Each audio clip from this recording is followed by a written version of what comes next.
Hi class, welcome to Module 5, Week 5. This is going to be another fun week, at least I find it personally fun because I love advocating for my patients up on Capitol Hill. So this is all about the power that you can have in going and actually talking to your politicians. A lot of students seem to get a little nervous and scared talking to actual politicians. Hopefully none of you are. Hopefully you will find that, especially right now with healthcare and what's happening in the government, that you'll want to be politically active.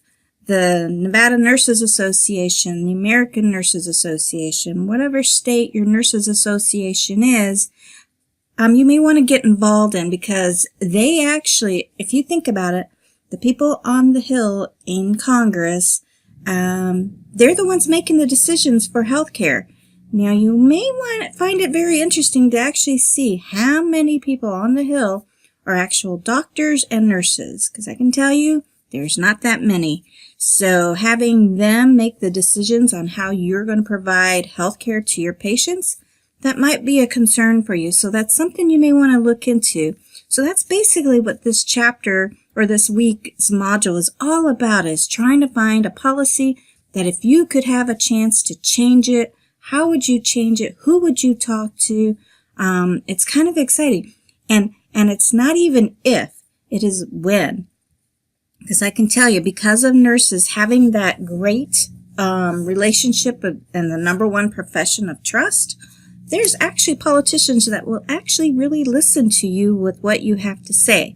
The key is to have your facts, listen carefully of what they say, and pretty much, and be surprised that you may only have 5 minutes to speak. So you don't really get too much time unless their plate is pretty clean.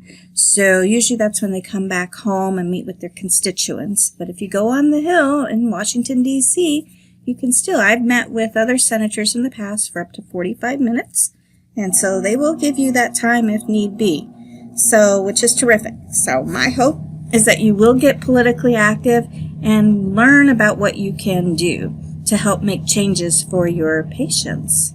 I'm just going to double check with week 5 is a fun week. Really, I do not have any assignments scheduled for this week.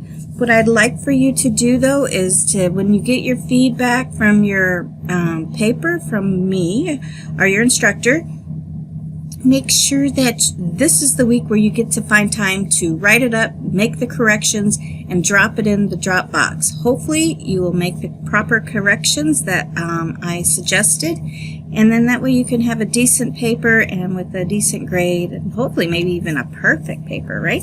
And that's about it, really. I'm continuing your knowledge checks and review the summary, and so hopefully you have a great week, and we'll see you online.